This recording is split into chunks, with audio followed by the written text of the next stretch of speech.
If you haven't bought your Christmas tree yet, prepare to spend a little bit more than last year. That's because there's a shortage of trees this season. With fewer available, growers are raising prices as much as $15 a tree.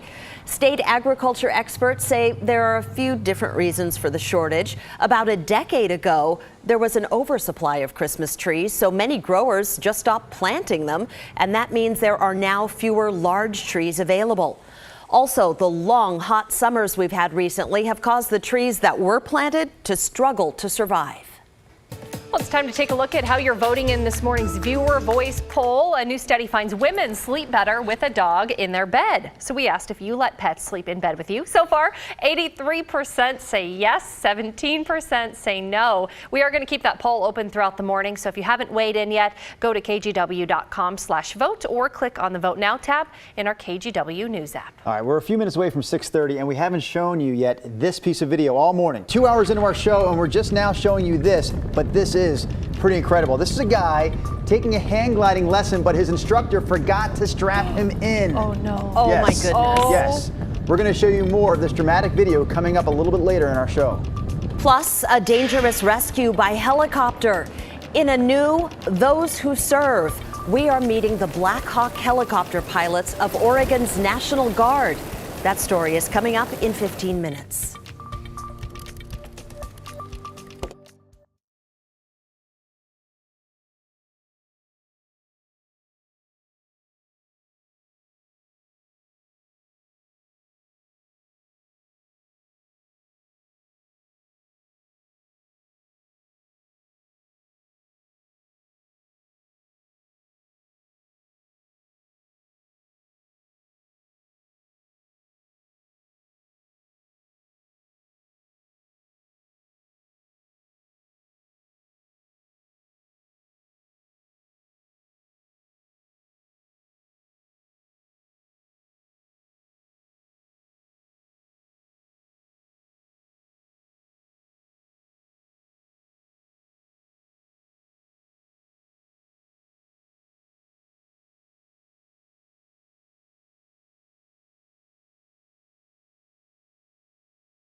She's lucky, like that could have turned out a lot worse for her, and I'm glad that she's okay.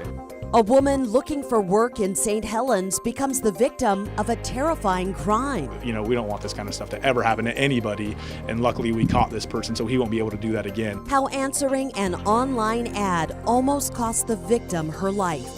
Plus, a man takes off on his first hang glider ride only to realize his safety harness isn't attached. And rescued from the edge of a mountaintop. Be able to go out and do search and rescue and save lives, I think there's nothing better than that. In an all-new Those Who Serve, the emotional reunion between Oregon's Blackhawk helicopter pilots and the woman they saved. KGW News at Sunrise starts right now. And at 6:30, we want to give you this live look outside from our Wells Fargo Skycam. It is Wednesday, November 28th. Yeah, good morning. Thanks for joining us right here on Sunrise. It is a Wednesday morning, and of course, we have Rod Hill standing by with today's Wednesday forecast. Hello there again, Rod. Good morning. Big story right now is rain starting to pick up, and more of a steady rain I'm talking about. Look at all this green. It's been raining for hours in Salem. It's all pushing up to the north, just now moving into downtown. And eventually it's going to cross the Columbia River and make that Clark County commute over wet roadways as well. We're at 48. This goes on to be mainly a scattered shower day with temperatures expected to be in the mid-50s. I'll have your 7-day coming up in a moment. Rod, let's get a look at those freeways right now. Inbound Banfield, this is out near Lloyd Center. There's the commute coming towards the Lloyd Boulevard exit. That's traffic starting to get a little busier. So too is the Sunset coming down the hill from the zoo into the Vista Ridge Tunnel. Rod mentioned the rain picking up. Let's take you down to Wilsonville. I think you can see the road spray there. That's southbound I-5 near Wilsonville Road on the left-hand side of your screen. And the northbound tail lights starting to line up a little bit. Guys, we'll look at those building drive times in just a few minutes. Chris, thank you. A St. Helens man is in custody this morning after allegedly trying to assault a woman he hired to clean his house. So the woman was able to fight this guy off. Apparently, we're told that she met him through an online ad. Tim Gordon is live for us this morning in the newsroom. And Tim, this story could have ended a lot worse. Yeah, no doubt about it. At least she was able to escape and call 911. Now police have a suspect in jail. They've arrested 20-year-old Tristan Litz. He's behind bars in Columbia County right now. St. Helens police say the attempted rape happened on November 14th. They say Litz dragged the woman off a street and into some bushes, held a knife to her throat, and threatened to rape her. The woman had advertised online offering house cleaning and house sitting services. Police say Litz responded to that ad online and got her to come meet him in a neighborhood in St. Helens. Then they say after getting her to walk down a street with him, he attacked. While it is certainly not the victim's fault, police do say take precautions when online connections become in person. Meet in a public place, like maybe get a picture of them, maybe say, where are we doing this? Like, where is your house? Make sure that people know where you are. Make sure your cell phone's charged. Now, the 20-year-old Litz is facing a number of charges, including kidnapping, sex abuse, and attempted rape. And thank goodness that woman was able to get away, and she is physically okay. Back to you guys. Thank you, Tim. It's 6:33 this morning. A little later today, Oregon Governor Kate Brown will unveil her budget and policy agenda for the next 2 years. Governor Brown won re-election on November 6th, defeating her Republican challenger, Newt Bueller. This will be Brown's first full term as governor after former Governor John Kitzhaber resigned in February of 2015. Stay with us. We will be in Salem this morning and bring you a live report coming up today at noon. It is 6:33. It's time for some more news headlines in your morning rush. A Portland pharmacist appeared in court for allegedly setting up a hidden camera in a bathroom at work. 34-year-old Johnny Chan worked at the Airport Way Kaiser Permanente lab. Investigators say he recorded 51 people, including a little girl, without permission.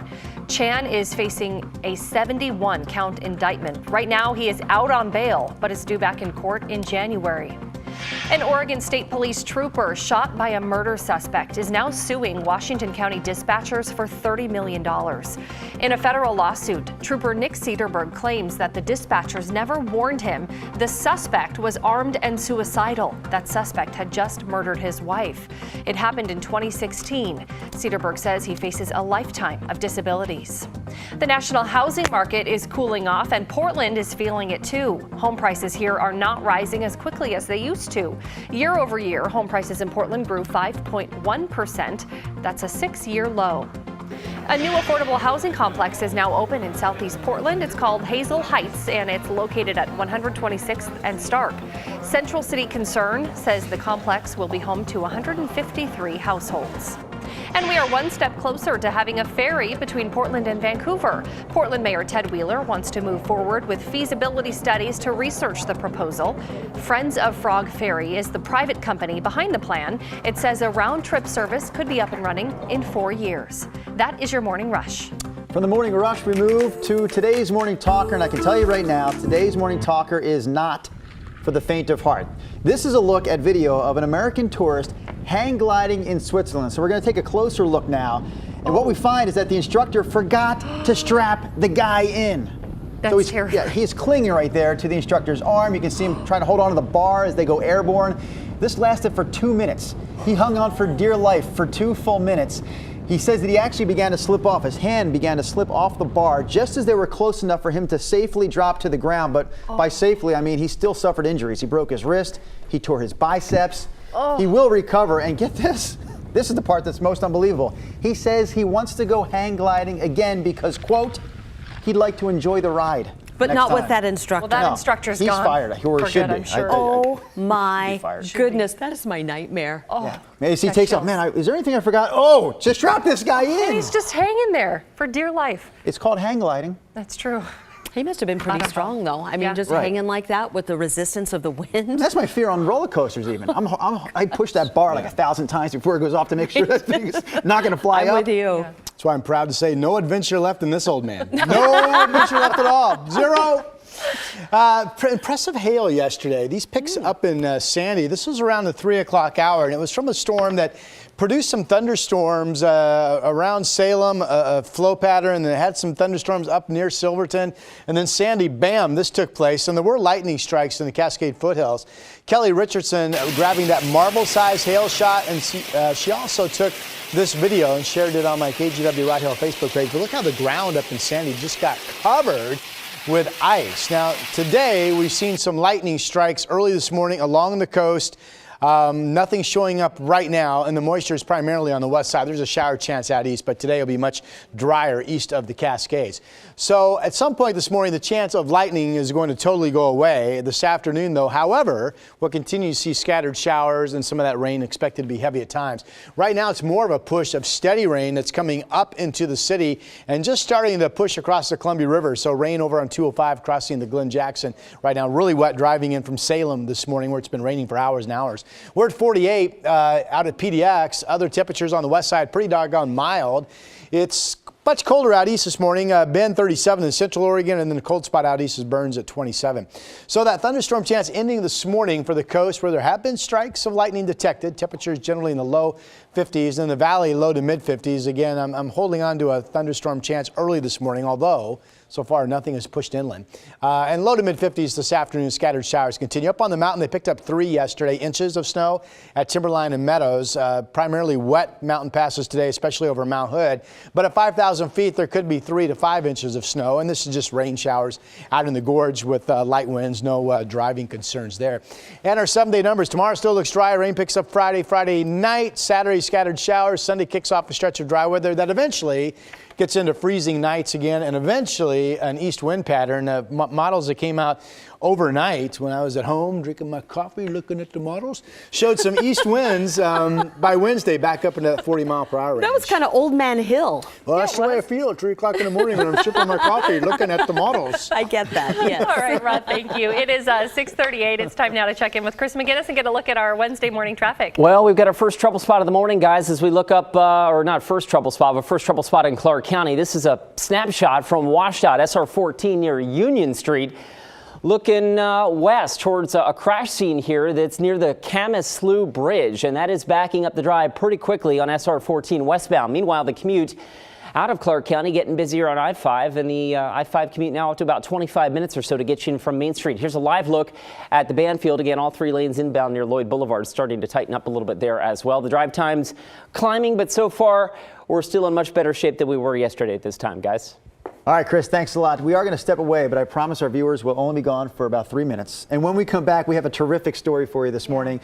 Take a look at this. A woman hiking in Central Oregon was seriously injured after a chunk of rock broke off a mountain below her. Now she's reuniting with the Blackhawk helicopter crew who saved her life. We're going to take you to that emotional reunion in a new edition of Those Who Serve. It's a great series. Also this morning, we want to let you know that the KGW Great Toy Drive is underway. And here's a photo, Ashley, of one of our many collection partners. No photo, we're told, but I can tell you that the Playground Gym is one of our many collection partners this year, with or without the photo. Yeah, we just want to thank them for that. If you would like to join us, there is a collection event happening tonight at OMSI After Dark from 7 to 10 p.m. You can also donate a new unwrapped toy at the downtown Portland Region's office, any Wells Fargo location or local Toyota dealership. For a full list of collection sites, go to kgw.com/toy. And keep sending us your pictures using the hashtag IamUpPDX. We share them every morning here on Sunrise. As we head to break, here are some of our favorites.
It is 6:44 now on a Wednesday morning, and we're bringing you the latest edition of a great series we call Those Who Serve. This morning, we're talking about the most visible parts of the search and rescue efforts here in Oregon. That, of course, being the military helicopter crews who deliver injured hikers and climbers from the edge of danger back to safety. So we wanted to learn more about them, and that's when we sent Pat Doris to Salem. Pat is now live in our studio this morning, so tell us more about this crew, Pat. Well, good morning, Drew. You know, they are the crew you hope to never meet when you're out in the wilderness. But if you do need them, you'll never forget them.